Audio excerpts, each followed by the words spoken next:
website. There we go. Thank you, Diana. All right, so it is 5:02. We're going to go ahead and get started. Folks will keep trickling in.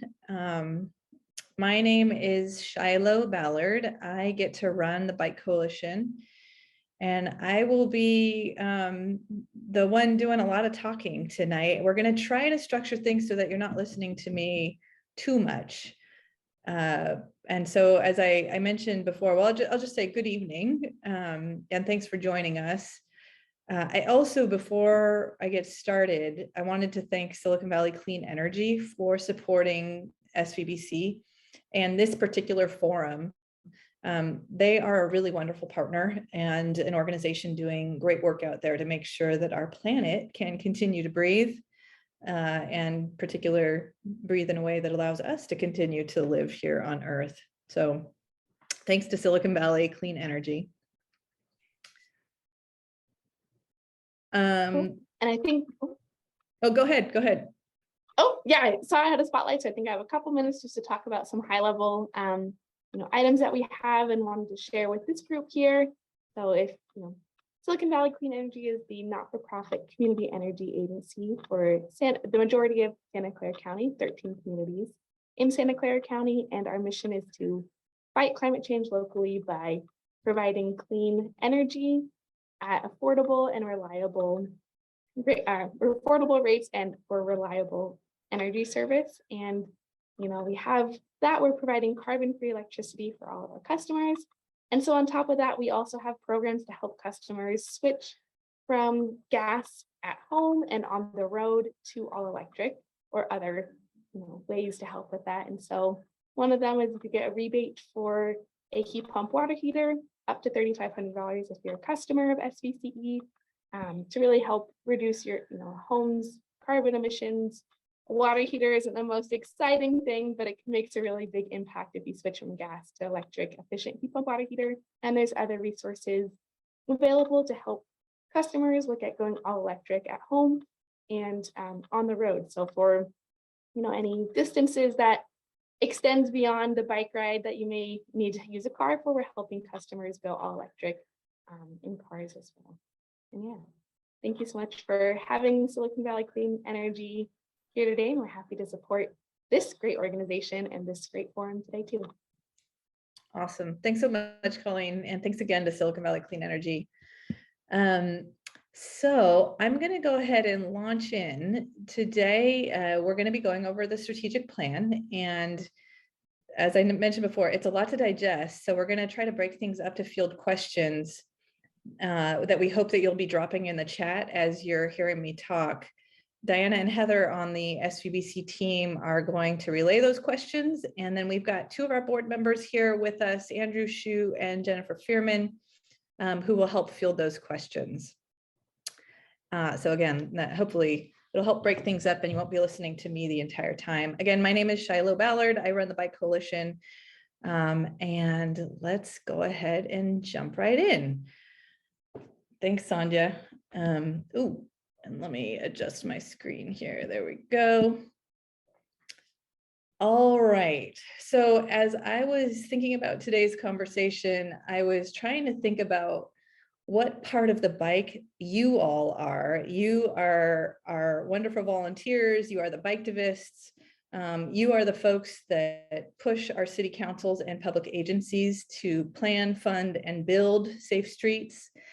And in thinking about it, I honestly couldn't think of the right part because y'all do it all. You're not necessarily the pedal or the crank, but if I had to name a part, I guess I'd say that instead of a bike part, you all are the actual riders, because what we're trying to do, and again, this is I'm trying to contextualize the strategic plan, but as professional staff and as an organization, we're trying to create the framework and the tools so that it's really easy for you all collectively to go out and lobby city councils.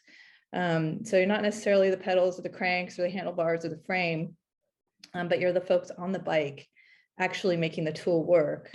But I'm curious if folks have a notion of what bike part you think best fits the Biketivists, go ahead and drop it in the chat. So I'm going to tell the story of our strategic plan, why we decided to do one, what's new, what's old in the plan, and most importantly, how you all fit in. And the end goal of this conversation is to make sure that everyone understands the vision of the bike movement as embodied in SVBC and how we can all work together to create Biketopia a lot more quickly.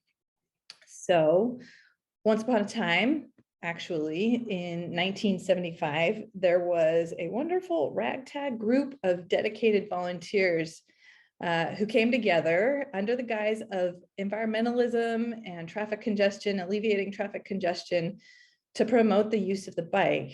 And these folks officially created the nonprofit that is now called SVBC in 1993. And then in 2005, the organization hired its first full-time executive director, Corinne Winter, who grew the organization until I took over in 2015. So in 2015, at that time, the organization had a staff of 8 and a budget of $800,000. And today we have grown to have 15 full-time staff and a budget of $1.5 million. As you might imagine, there has been a lot of change over that time. And I'm not going to go into all of that change, but very specifically, one of the things that prompted the board to decide we needed to go through a professionally guided strategic planning process was the introduction of those pesky scooters, or more broadly, the onslaught of different forms of micromobility. You all likely remember that it was around 2016 when bike share really started to take off. Scooter companies also invaded our sidewalks and bike lanes. And not only that, but people loved them and they were whizzing around using our hard-won bike lanes. And many folks in the bike movement had and continue to have an adverse reaction to what we thought was this alien form of transportation. And the thought that many of us had at the time could have been better described as jealousy, because we're like, okay, we've been banging hard on the drum of bikes for decades, and the incremental ridership change has been a bit embarrassing. We're under 2% in Silicon Valley, but all of a sudden, all these folks were jumping on scooters to scoot around, and it was like, hey, we've got this great thing called the bike, but you all are falling in love with scooters, and are we just dumb to keep banging on the bike drum when we might be able to impact all the problems we're trying to solve with scooters? So to cut the story short, this caused the board to evaluate whether we should keep the B in Silicon Valley Bicycle Coalition as a B, or change the organization to be more inclusive of different forms of micromobility. So that was the start of the conversation to more deliberately think about the future of a bike coalition in this changing transportation ecosystem. Fast forward to the start of the planning process, and the board also outlined a number of other issues that we needed to tackle. And that was mainly done in the context of how do we transition this organization, what started as a ragtag group of volunteers in 1975, to a much more effective organization that can achieve a wonderful vision for the future of transportation, a vision that consists of bikes, scooters, other forms of micromobility, transit, walking, shared on-demand self-driving vehicles, all so that we build a more healthy and just community. So the questions, the specific questions, in addition to being prompted by micromobility, that the board spent some time like, what is it that we want to evaluate in the context of a strategic plan? And they came up with these 4 key issues that we wanted to grapple with. The first one has to do with geography. We wanted to evaluate the pros and cons of the fact that Silicon Valley consists of 2 very, very big counties, and within those counties, we've got 35 cities and towns, and on any given Tuesday night, that's a lot of city councils that we need to be covering. So we wanted to evaluate the pros and cons of being a bike coalition that covers so much territory, and whether or not we should consider splitting it up in some way. The second issue we wanted to tackle was figuring out how to better center diversity, equity, and inclusion in the organization's work. In 2016, 2017, we had gone through a professionally guided diversity, equity, and inclusion planning process. And so we wanted to bring that more into the organization's work through the strategic plan. The third item that we wanted to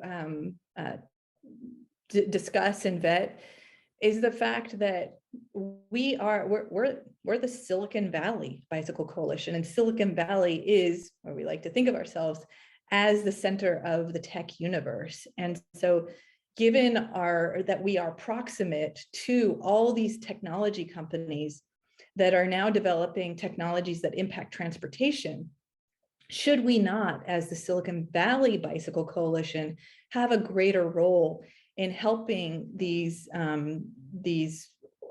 businesses develop transportation solutions that are derived from technology? And then the last question that the board was grappling with is my favorite, and that is the role that you all play. And that is basically, you all are the bike movement's biggest asset. It is the ability of us to harness the passion of all the folks who love riding bikes and to train folks up and deploy all of that energy in the right way so that we can get to Biketopia much faster. That is the last question that under the strategic planning process we wanted to evaluate. As a reminder, before I go on, I just wanted to say, if you have questions, please feel free to drop them in the chat. And then after the next section I go through, I'm going to stop and ask Diana and Heather if we have any questions to go through. So the process, and then we'll talk about the mission, but we can stay on this slide. Just real quickly, to help you all understand how we got here. We first hired a consultant. We vetted a bunch of consultants. We ultimately ended up with a really wonderful guy named Stuart Cohen. Many of you met him in a previous Biketivist forum. Many of you also know him because he's a founder of Transform, which is a really, really powerful and effective nonprofit organization, Bay Area wide, centered in the East Bay, that focuses on the intersection of equity, transportation, and the environment.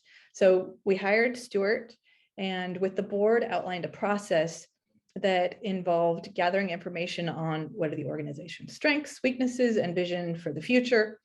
And to do that, in particular, by coordinating one-on-one and group conversations with all sorts of folks who touch the world of transportation. Those groups included, of course, the board, the staff, importantly, the members and supporters, that's you all, bike-specific organizations in Silicon Valley, bike and transportation organizations outside of Silicon Valley, and then city and public agency staff.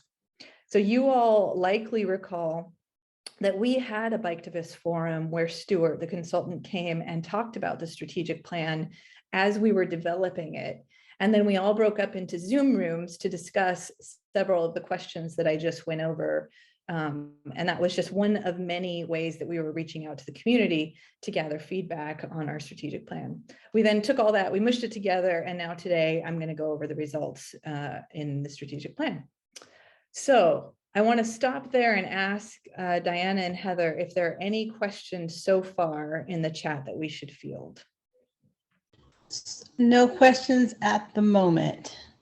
All right. I need to be more provocative and make sure y'all, or maybe y'all are not listening. So I need to spice it up a bit. All right. Mission statement. This is one of the first things that often organizations revisit as they're going through a strategic planning process. Thank you, Michael. So up on the screen, we have our old mission statement and we have the new mission statement. So the old, real quick, to create a healthy community environment and economy through the everyday use of the bicycle. And the new, building a more healthy and just community by making bicycling accessible and safe for all. And you're probably saying, those are pretty similar. So why did you bother to change it? And I want to go over why that is and the nuances that we were felt very worthy of or merited us changing the mission statement. So first, as alluded to before in the questions that the board was going to be considering, the board wanted to better incorporate our diversity, equity, and inclusion work. And so you see in the new mission statement that word just included, and that was very deliberate, and it speaks to the two fundamental values through which the organization now does its work as outlined in the diversity, equity, and inclusion plan. And those two values are social justice and cultural humility. So that was one of the first and key changes, was to include just, so that we could incorporate our diversity, equity, and inclusion work. You'll also notice something that has not changed in the mission statement, and that is the fact that we are still leading with community. We are not doing this work for the bike and just for the bike alone. The bike is not the end goal. A better community is the end goal. It just so happens that the humble bicycle is the very best tool to build better communities. So that's the second change. We also wanted to shorten it. So there you see, it's a little more short. And then the last thing to note is that these words and the combination of the words were chosen very carefully. Probably a lot of you have been a part of a strategic planning process, and you know that wordsmithing is like one of the central to revisiting a mission statement. So much wordsmithing abounds at the end of the day. And I just want to emphasize that the board was very, very thoughtful about each and every word and how they got strung together in order to convey the mission of the organization. All right, I want to stop there and see if there are any questions folks have.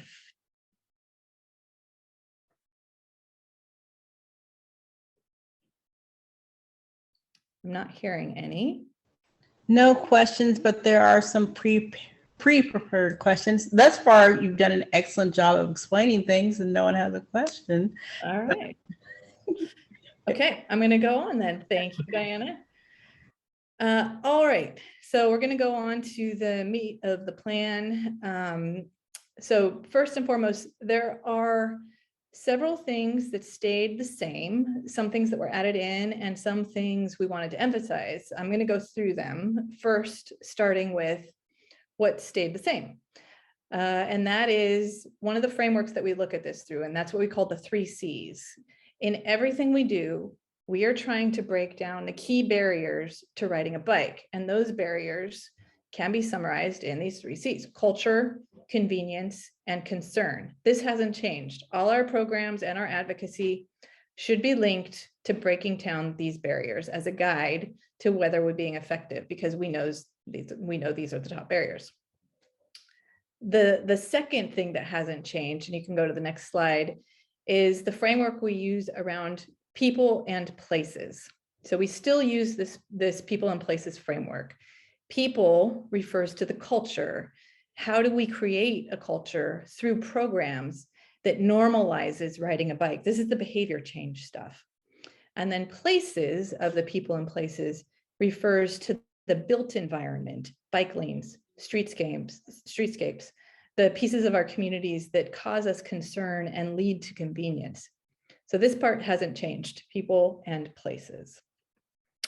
What has changed, or rather what we're being more deliberate about articulating and codifying in the plan, is the direction we've been moving over the past 4 years. And this is outlined in the slide as a cycle. So you can go to the next slide.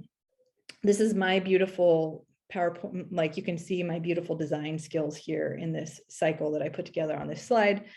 But essentially, this is how we do what we do, illustrated in a cycle. And it starts with programs. This is, again, the people side of the equation. We organize fun and educational activities, things like classes, social rides, bike to wherever days, to get folks to come into our orbit. And so not only are we doing this to increase people's bike confidence and to get folks to ride more, that's the overt part of the agenda.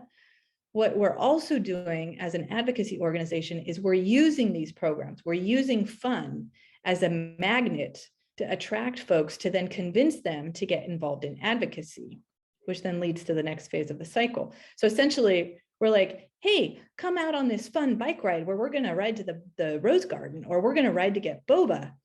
And then in the process of riding, this person is like, oh, I really had a good time, but gosh, I almost got hit by a car. Oh, gee, I noticed, the bike lane was kind of sketchy there. And we say, aha, guess what?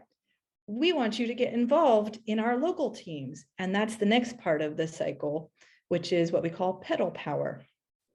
This is you all, this is the Biketivists. And as a Biketivist, the idea is that you all are learning how to navigate public agency processes so that you can successfully advocate for the next part of the cycle, which is the actual things that we're advocating for: people-centered streets and communities. So pedal power, that's really the part where we're building up the local teams. We're bringing more people in, training them up, and then deploying folks to go out and push on city councils to build people-centered streets and communities, the actual built environment, which once you combine good infrastructure with programs that change the culture, it leads then to the next phase in the cycle, which is, yay, more people riding bikes, which then feeds again into the cycle programs. That's how we're doing it in a nutshell. We use fun as a magnet to pull people into the bike movement, to train them up, lobby public agencies so that we get safer streets, which results in more people riding. In the next section, I am going to break this down in a little more detail, the specifics under these three main aspects of the strategic plan, which are programs, pedal power, and people-centered streets and communities. But before I do that, I want to stop again and see if there are any questions to field. Diana, Heather, and do we have any inquiring minds? Yes, we have a few questions regarding micromobility from Tony.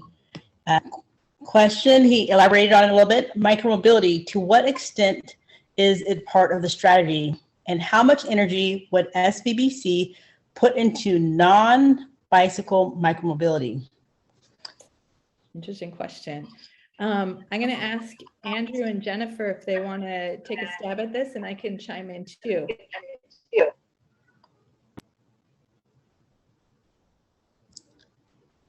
Oh, sorry, there was a little bit more. Let's see. Tony also added, it's good to keep the B and SVBC, but broader strategy is helpful. Great. Thanks, Heather. Not hearing from Jennifer and Andrew. I'll just chime in and say, when the board did a little bit of a when this stuff came up around micromobility, we did some mini strategic planning, and ultimately after vetting, we went through a whole process where we were talking to other bike coalitions outside of California and asking, what are you doing about this? And ultimately where the board landed was, we don't necessarily intend to change our name from something other than the Silicon Valley Bicycle Coalition at this point in time, but we do want to be very inclusive and welcoming of all these other forms of micromobility. Diana, maybe you can repeat the question one more time. No problem. Here we go. Micromobility, to what extent is it part of the strategy? How much energy would SVBC put into non-bicycle micromobility? And then also stating it's good to keep the B and SVBC, but a broader strategy is helpful. Right. I'll also add, and we're going to get to this towards the end, because one of the questions that the board, I talked about the 4 questions at the beginning that the board was going to be considering and discussing. One of them had to do with technology. So micromobility is a part of that greater technology question. And ultimately what the board decided was, yes, we as the Silicon Valley Bicycle Coalition, we absolutely need to be playing a greater role in the development of technology and transportation. And in particular, we need to make sure that we are inserting more of an equity voice into the development of technology and transportation. I don't know if Jennifer and Andrew want to add anything to that. Well, sure. This is Andrew. Sorry. Yeah, I think that the board went back and forth on this quite a bit. And I think that the intent is never to exclude, all the other forms of micromobility transportation. I think that certainly the situation was much different when we started talking about this about a year or 2 ago. These days, I think that we chose to keep with the bicycling focus, not to be exclusionary, but just to keep things focused on the community and safe streets. So I think that's kind of the political answer, and I realize that you can't win either way in this sort of situation, because we wanted to embrace all forms of mobility, but at the same time recognize that we are a bicycling coalition, and we needed to recognize that potentially the bicycle could serve as a kind of a focal point,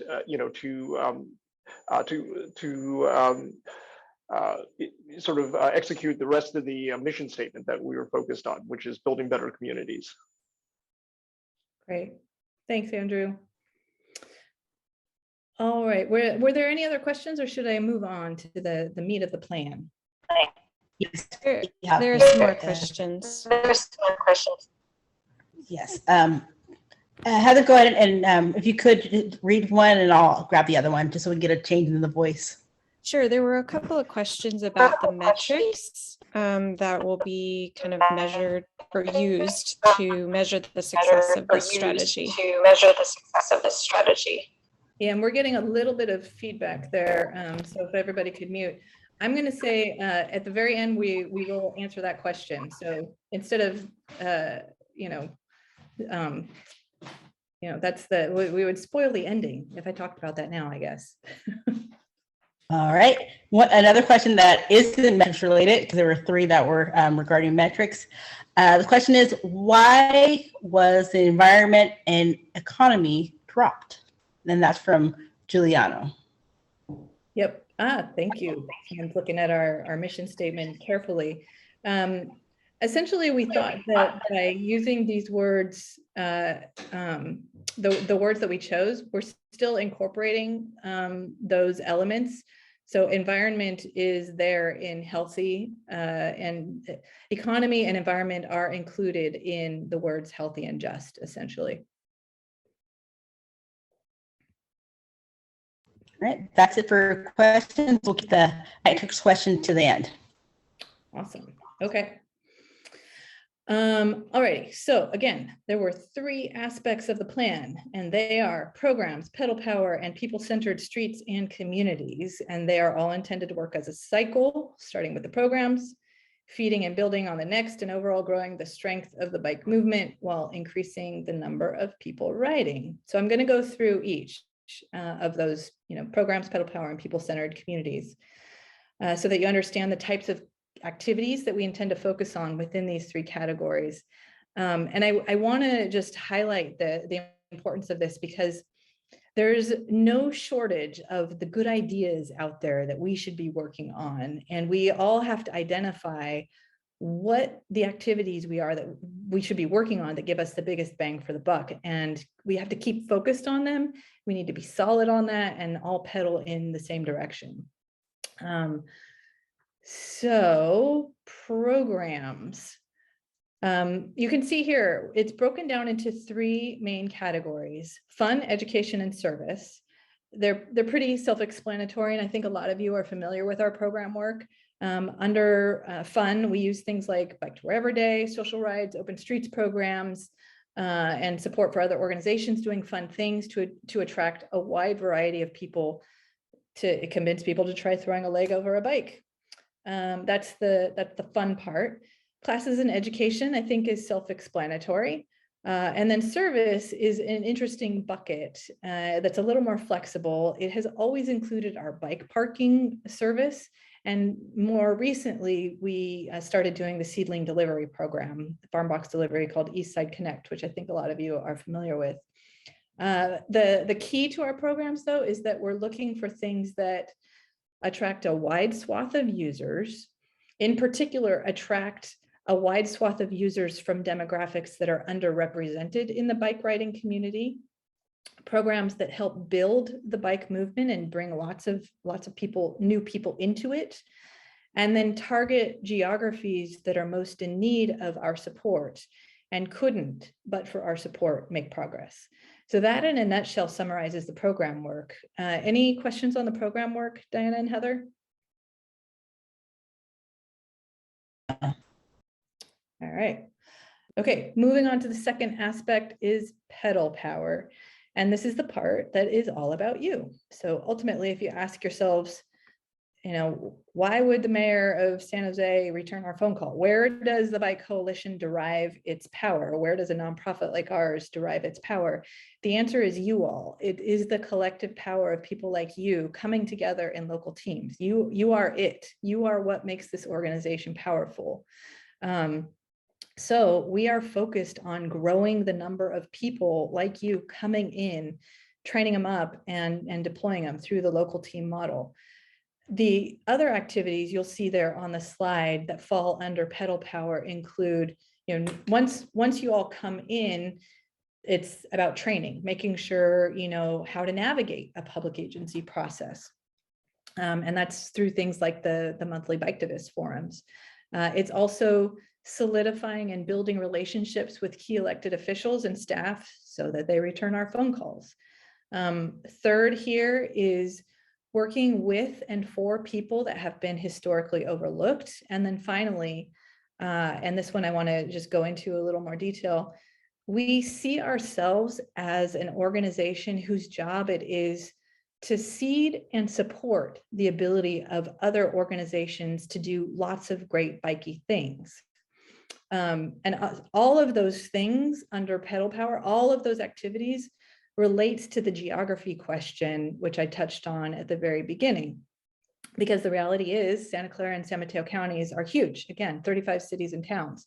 We can't cover all that territory with 15 full-time staff. And so we have to support you all and other organizations in being able to do great bikey things. Our role is to help coordinate and build the capacity of lots of other people and organizations to do great things.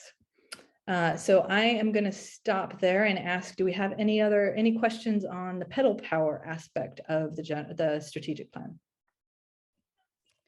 We do. Geographically related questions. There was a question about what does it mean that the location was dropped out of the mission statement? For color, the question says, I grew up here in the Bay Area and can give you an example of BART as what happens where it doesn't happen when you have silos. Mm-hmm. Jennifer, Andrew, you want to take a stab at why did we drop San Mateo and Santa Clara County from the mission statement?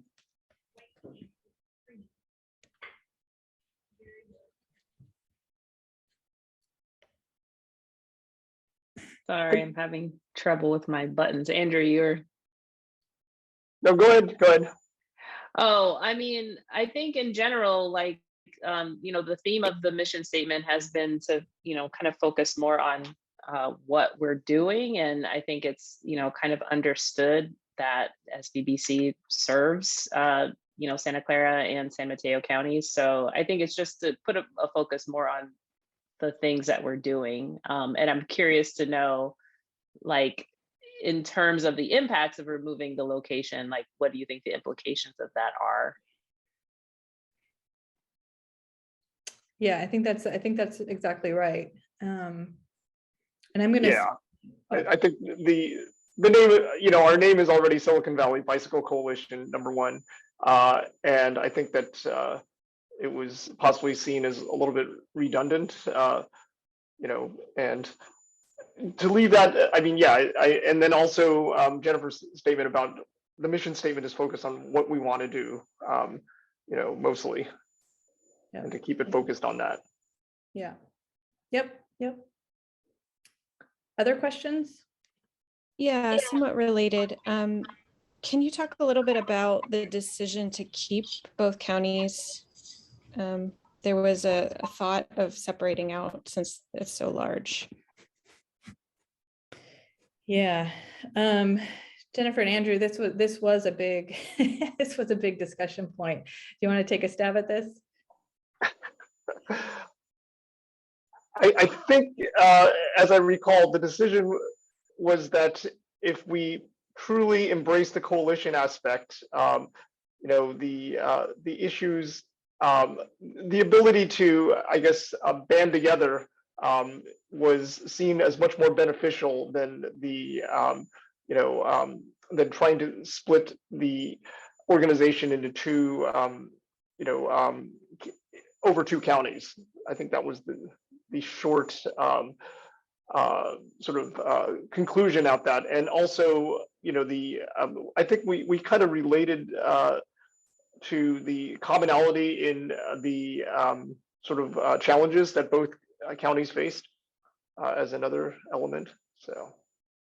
Yeah, and I'll just add that, in terms of the bike coalitions that do exist here in the Bay Area, kind of splitting again brings another level of redundancy. I mean, kind of in general, I live in South San Mateo County. I live in Morgan Hill. I go to things in the East Bay. I go to things in San Francisco. And so it kind of didn't really make sense to try to split again and bring like another split in the organization where there's already so much bicycle advocacy happening across SF Bike Coalition, East Bay Bike Coalition. So it just seemed to be more counterproductive than made sense. Right. One final thought, in fact, I was probably the advocate for that, was the fact that, there's a big sort of pain point or, crunch point in that region as one will bicycle from San Mateo to Santa Clara County.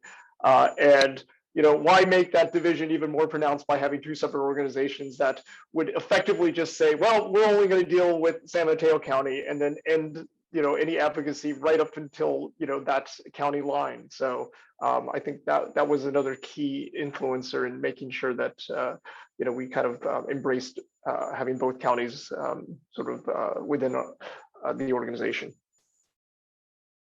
Yeah. Thank you. That question was from Catherine, and she just wanted to say that she's reassured, and she was just concerned that the org was going to split. So thank you for answering that question. You put her at ease. We have another question on pedal power. Sorry, Diana, before we move on, I'd like to just point out Ryan's comment that it's probably something we should be aware of, that there's a lot of San Mateo County that doesn't really consider itself Silicon Valley. And so we should be sensitive to that. Go ahead, Diana, sorry. No problem. So a question on pedal power. Does SVBC have any goals regarding the number of members? And also, what does SVBC tell government officials to communicate the size of the movement? Mm-hmm. I like those questions. Who asked that? Do you know who asked those questions? That question is from Chris. Both of those are from Chris Perry. Great. On the membership question, yes, we have a specific goal, which is in every staff meeting on Monday. Clarissa, our development director. Clarissa, are you on the line? Yeah, I'm here. Yeah, I'm here. Awesome. What's our goal? I think I might have trouble with internet. Our goal is to increase from, we started the year with 1,900 members. We're trying to 500 this year. That's a very lofty goal to increase by around 600. Right now we're at 1,870. So every month we're like gaining members, losing members. And so when you hear us bug you all about renewing your membership, that's a look into how many members we actually have, 1870 as of Monday. Thanks, Rosa. And the other question, what do we tell folks? We usually say we've got about 2,000 members, but we like to cite our higher numbers around how many people we have in our orbit via things like our e-bulletin circulation list. I'll just say on this, and we're running out of time, I apologize. You know, it's one thing to be able to say we have 1 million members, but if we put a call out and we say, hey, contact your city council member, and nobody responds, that's really what matters. The sheer number that we cite is less important to me than our ability to actually translate those numbers into real power where people are showing up and having an impact. So I like to, I'm really interested in what is the level of engagement of all of the folks that are involved. You know, if we've got 1 million people, but nobody actually does anything when we ask them to, we're not powerful and we're not accomplishing things. All right, I'm going to rush through things. We may go over a little bit, but the final aspect of the strategic plan is the people-centered streets and communities piece. And this is the part of the plan that can be considered the what in terms of the end product of what we're going for. Pedal Power is the building up of our power through local teams and relationships with elected officials and city staff. And then this one, the people-centered streets and communities, is about what it is we advocate for. And there's 5 elements in this section. 3 are unchanged from what we've done historically. That's bike plans, connectivity. I'm sorry. The new ones are. Well, I'm sorry. I have this wrong. The new ones are tech. And you heard me talk about this before. We mentioned that tech and the fact that we are Silicon Valley, and we should play a stronger role in the development of tech in transportation. Specifically, the plan is codifying this focus to make sure that as we're developing technology and as the people who are developing technology, you know, they may have a certain mindset that is based on a certain upbringing or perspective that might not incorporate moral implications that they're just not familiar with. So we want to be inserting ourselves into these spaces and the development of technology so that we have a broader representation of the diverse perspectives that are out there. And then the other one that is new in the plan is land use. This came up in, some of you may remember, we did our first ever public opinion research in partnership with the Mineta Transportation Institute at San Jose State University right before COVID happened. And one of the things that research showed was that great bike lanes everywhere do not mean that people will ride if their destinations are still spread out. So we have to build our communities so that things are close by, so that your children can ride the bike, so that you can ride to the grocery store, so that your daily needs can be accommodated with a short bike ride. And it is when we build communities like that, coupled with the really awesome bike lanes, the data shows that's when people actually really start to make biking a lifestyle. So in addition to focusing on bike infrastructure and bike plans, we need to focus on things like general plans, specific plans, and actual development proposals for things like affordable housing. Bike lanes alone won't cut it. We have to have the right kind of physical layout of our communities with jobs, services, parks, schools, all of that within a short bike ride.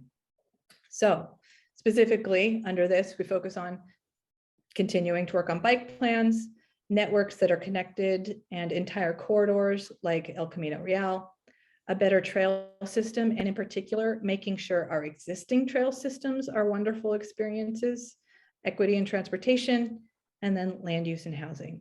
That brings us to the last piece. This is on metrics, and mainly part of what the board wanted to do here, in addition to articulating the specific metrics that we want to collect, is the fact that by putting it in this strategic plan, we are saying we're serious about collecting these metrics, and we need to invest resources in collecting these metrics, because it's not easy to do.